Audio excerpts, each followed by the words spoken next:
Hi, I'm Maya from Maya's Hope, and I am here with Sister Leoncia Mateo. Yes. We are here at the Bahay in San Jose, which is a home for children with special needs, or as you'd like to say, God's special children.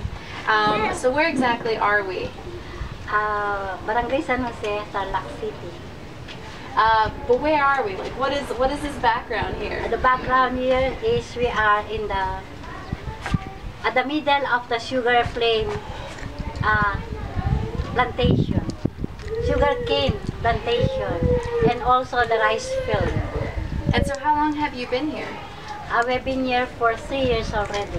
3 years? How many children do you have here? We have 13 children. 13 children? 14.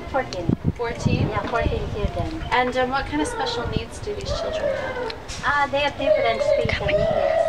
For example, our first two client is we catered this. She has cerebral palsy, mentally retarded and blind, multiple disability. The same with Mai-mai, and then also their mind was also affected because of their age now. And then we also have children with physical disabilities. Do I need to mention them? You can if you like. We have children with special needs and they need special caress like Beyonce. And other children, gross development delay, speech therapy. They need occupational therapy most of the time for their past development. And so how many are you taking care of all these children? We're taking care only, we are 4. Are you all nuns? Or are you the only 2 nun? nuns and then the 2-day person, and then 1 driver. Oh, and 1 driver. And is it often that you bring the children to the hospital? Yeah, often we brought them in the hospital. Because sometimes they're sick because of weak health. And generally, do you have to give them medicine a lot? Yeah, we give them medicines for the children, especially those who have they have special medicine. They have a special medicine. Are any of them on formula? Sometimes children yeah, with the special formula needs. was given by the doctors. Okay, so they do have a special formula. Do you have a favorite child here? I love everybody. I know it's a hard question. According to their needs, for example, yes, I love her because of her Cedric. I love her because she has multiple disability. Mai-mai because she needs love without that. She will not be able to communicate with you like that I observed this morning. And then Jamie, I taught her, but a different kind of character because her character is different. Angel, I should speak her like I should speak like a child because you know she needs speech therapy. I did her according to the reach. Special child like normal children like Sabrina, so I talk to her normally. Yeah, I discipline her normally. But Ace, oh my goodness, discipline him. So we have to ask somebody. You cannot, because discipline for him is useless. What he needs is love. For example, you call, Ace, come here. Emma, autistic, how can she come here? He did not do it. So, you should also have a background of educational and child psychology. So you will understand the different needs of the children.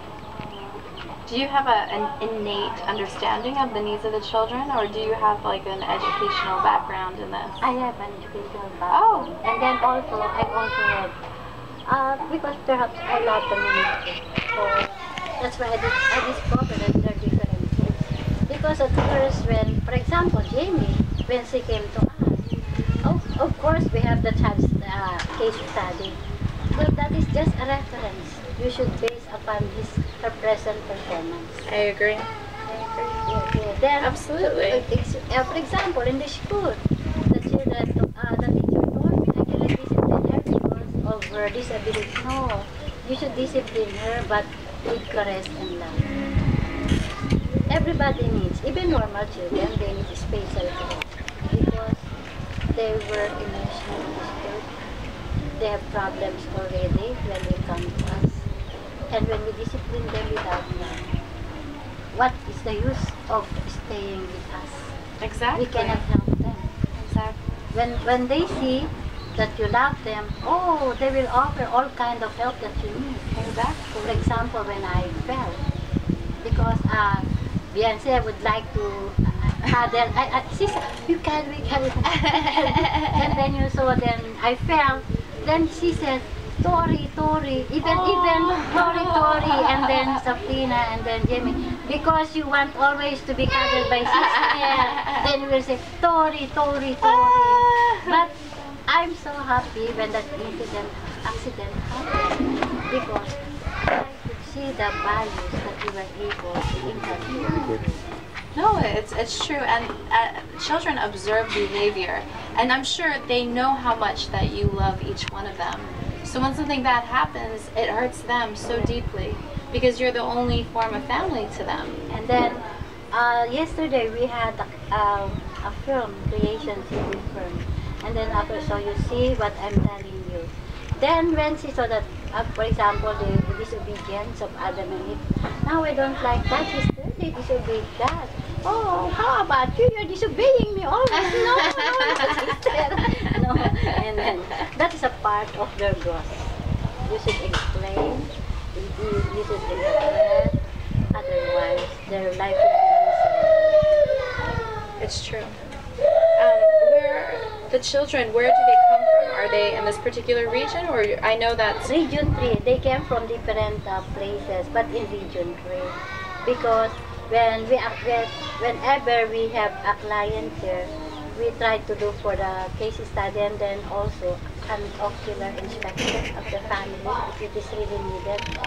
If our help will help them to upgrade their standard of living. Because when they come here, when we accept them, everything is free. So I don't like, I don't like to abuse the hospitality of the people coming here.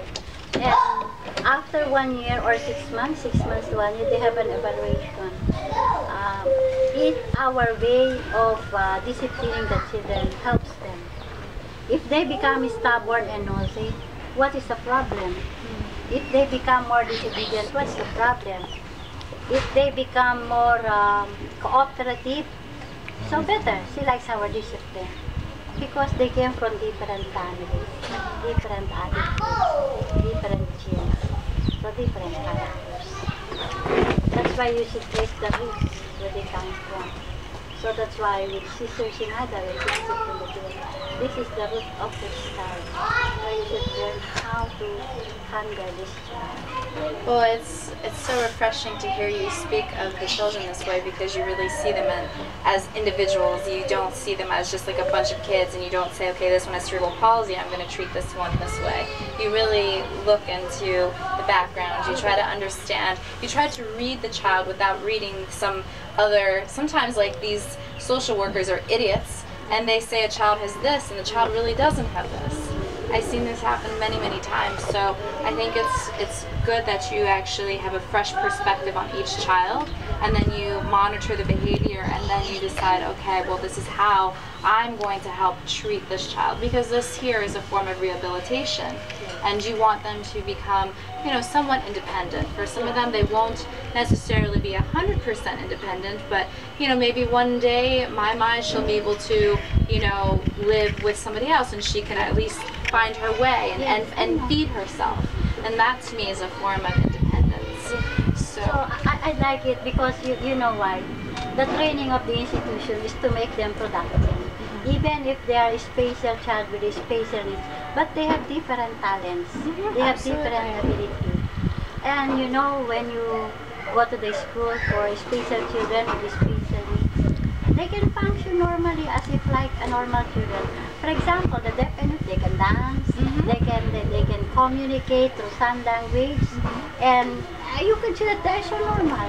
And they can speak fluently, much faster than we are.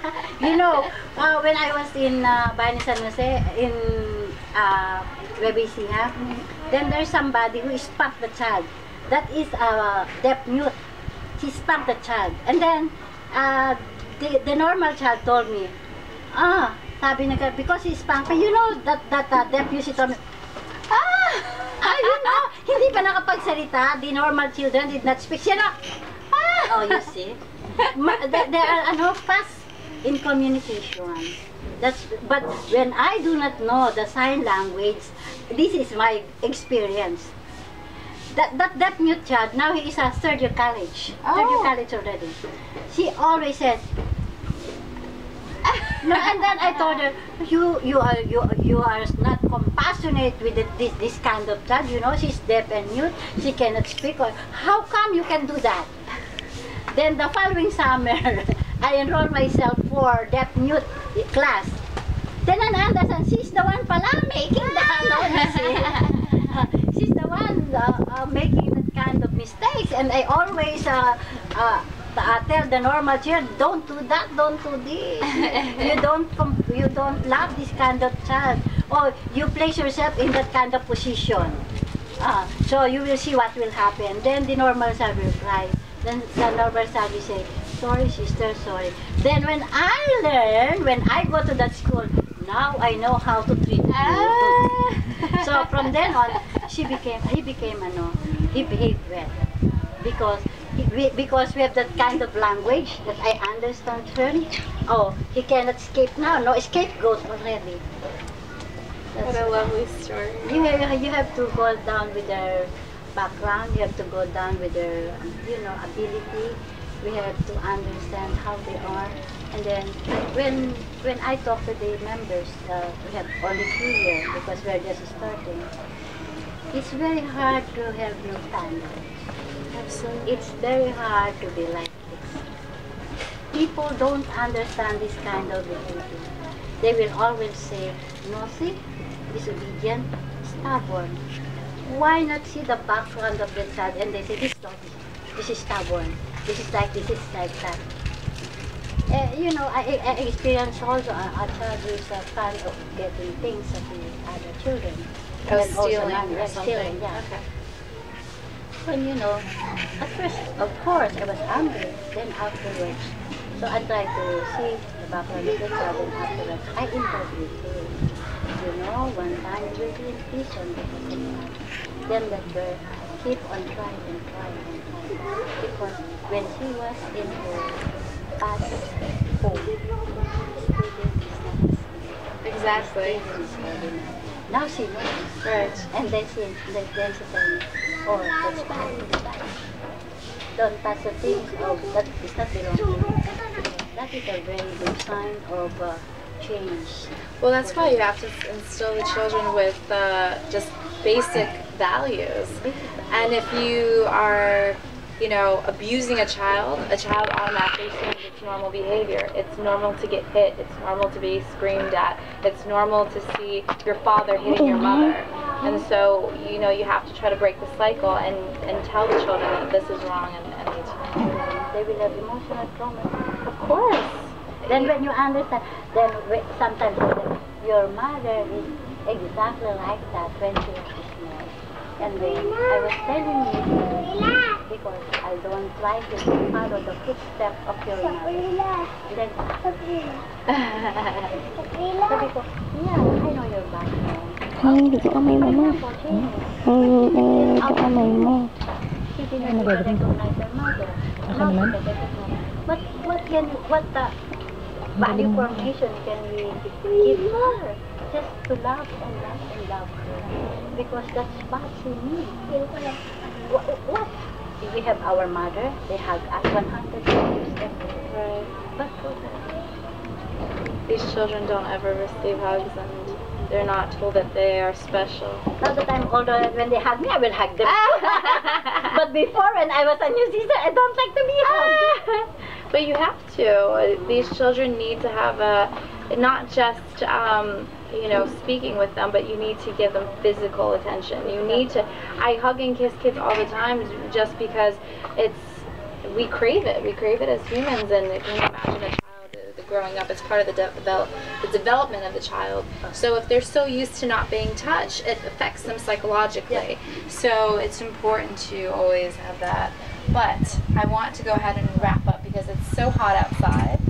And so we'll just say bye for now. Bye. And thank you so much. Me too. Thank you too for visiting us. See you again. I will be back. In God's time. Okay. I'm so happy you were able to come to us. This is another kind of experience. Yeah. Well, listen, I'm the crazy New Yorker that